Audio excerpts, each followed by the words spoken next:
പടം ഉണ്ടായിരുന്നു അടിപൊളി. ദിലീപേട്ടൻ മോഹൻലാല് അടിപൊളിയുണ്ട്. അടിച്ച് ആർമതിച്ചു. സൂപ്പർ പടം. അമ്മ പറഞ്ഞ പോലെ തന്നെ 9 വർഷത്തെ ഇടവേളയ്ക്ക് ശേഷം ദിലീപേട്ടന്റെ അഴിഞ്ഞാട്ടം തന്നെ.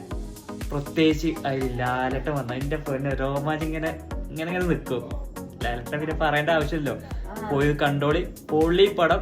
No logic, no story, only for entertainment. അടിപൊളി, എൻജോയ്. എന്താ അല്ലേ? വീണ്ടും സന്ധിക്ക് വരയ്ക്കും വണക്കം എന്ന് സാധാരണക്കാരൻ. അതായിരുന്നു ഞാൻ കാത്തിരുന്ന എന്റെ കംബാക്ക് മൊമെന്റ്. ഇത് ഞാൻ കടക്കും.